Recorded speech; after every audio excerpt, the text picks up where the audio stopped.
We are down to two NBA regular season days left, today and Sunday. I'm going to break down two games, and I've got a bonus TNA segment for you at the end of the video. How do teams do as a double-digit favorite the last few days of the season? I think you'll be surprised. We're starting with Portland and the Clippers. We're then going to move to the Lakers and the Suns.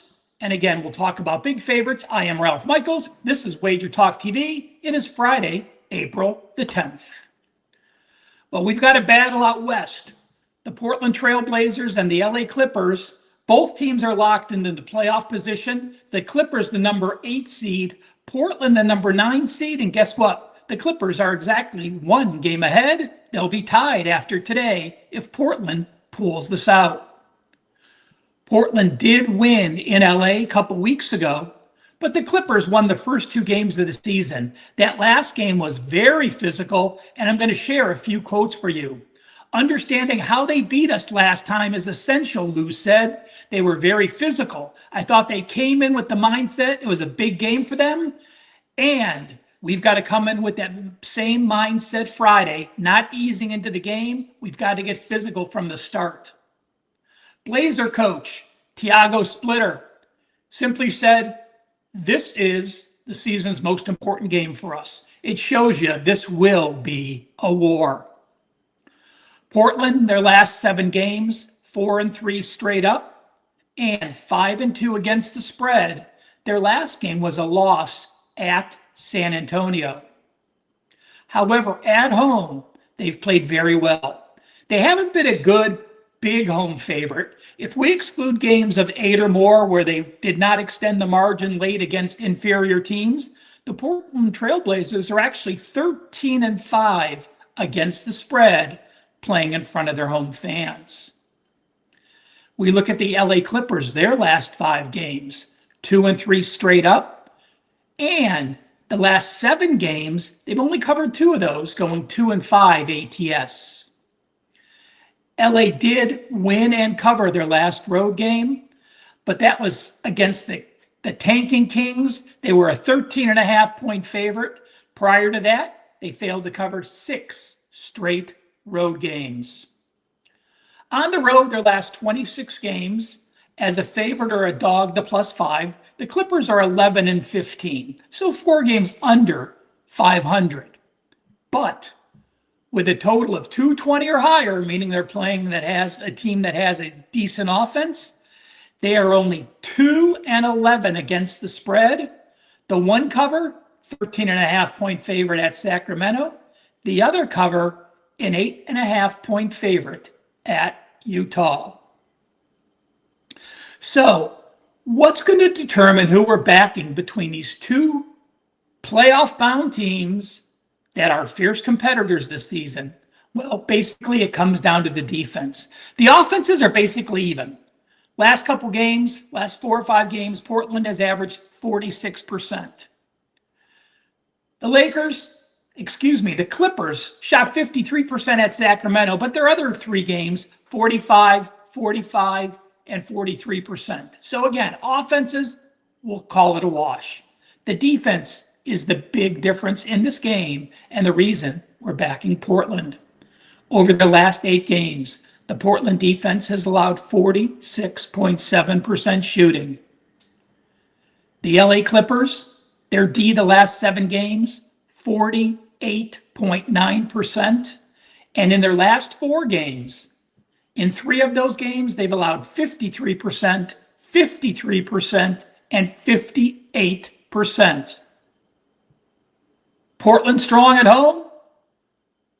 Clippers as an away dog with a higher total. Very poor. Offense is even. Defense is Portland's way. Makes it a no-brainer. Play number 1. Portland -1.5 versus the LA Clippers. Before I get to game number 2, we ask very little of you. We enjoy doing these videos. You guys are awesome with your comments. Hit the like button, please. Share a couple comments with us. It helps the algorithms. And make sure you're following Wager Talk on all their social media networks. 300,000 people are following WagerTalk. You need to be one of them. Phoenix, a 2.5-point road favorite at the LA Lakers, a total of 219.5. I have 3 systems for you guys on this game. Couple awesome systems. First, let's talk about the game. The Lakers played last night at Golden State, and they won that game. They were without Luka, they were without Reeves, they were without Jackson Hayes. LeBron had missed a game, Smart had missed a game. LeBron did return, Smart did not return. So that did surprise me, but if you check the box score, Curry was supposed to play in that game, and he did not play. So they really split their minutes and did not go all out. Golden State was locked into the 10 seed. So again, the Lakers needed to win. Golden State did not. I did a video yesterday thinking the Golden State Warriors were going to play with Curry and try to get a little continuity. They did not. Again, I was wrong, and that was part of the reason the Lakers won. Now they're playing without rest. Let me give you one of the systems. Teams with no rest as a home dog against a rested foe after game number 27, so the last 2/3 of the season. Big sample size, guys, 367 wins, 467 losses. So just that one system is 44% fade the Lakers or a 56% play on the Suns. Now you look at Phoenix.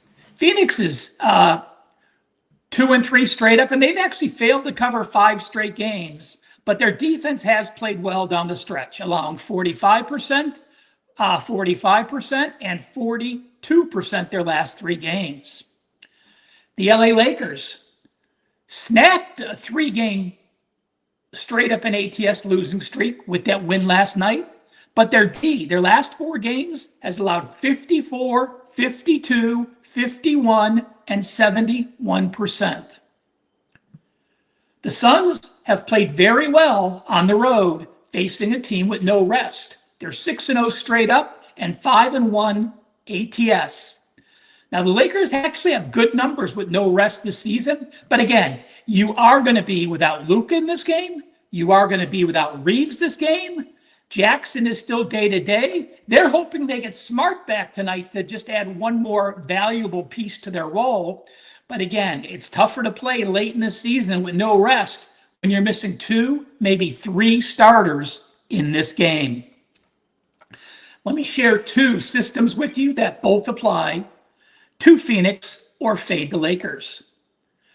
First, if a team is off a win as an away dog versus a division foe like the Lakers were, and beat this opponent the last game, which the Lakers did, in that revenge meeting, those teams are 18-52. Folks, that is 26% against the spread since 2021. And system number 2, a team with no rest off a win as a dog, where their opponent had at least 50 points in the paint, and the line is from +3 to -3, those teams are 15-45, 25%. There's a lot of things pointing to Phoenix. I even thought about using it as a client release. I use very few NBA regular season plays, but don't worry. I love the NBA playoffs, and I will be firing away. What kept me off is this. Phoenix just says we're resting Booker tonight. They play 2 more games. There's tonight and then there's Sunday, and they are resting Booker. That's enough to keep it off a client release, but still makes it strong enough to use as a free play here for you tonight. So, covering both LA teams, we are fading both the LA Clippers and the LA Lakers. My no-run first inning stretch now 6-1. I have a 4% no-run first play loaded for Friday. And make sure you're following me on X at CalSportsLV. I've got this question asked to me 3 times. I think the guys were in cahoots and they all asked me the same question, so I would respond. So here it is. How do double-digit favorites do late in the season? I looked at games 80, 81, and 82. Going back to 2021, double-digit home favorites, 29 and 26, 53% against the spread. So basically break even. Not a positive, not a negative. Double-digit away favorites are 16 and 5, 76% against the spread. And while we're at it, let's look at the totals when we have a double-digit favorite. At home, when a team is a double-digit home favorite, they have gone 33 and 24, 58% against the spread. And as an away double-digit favorite, those teams have gone 15 and 6, 71.4% to the over. Double-digit home favorites a wash, double-digit away favorites a plus, and it doesn't matter if they're home or away, double-digit favorites have gone over to the tune of 48 and 30 from game number 80 and on since 2021. Smash that like button on your way out. I'll be back with an NBA playoff video that will get loaded by Monday. Make sure you're looking for that. Do not bet a playoff game without watching that video.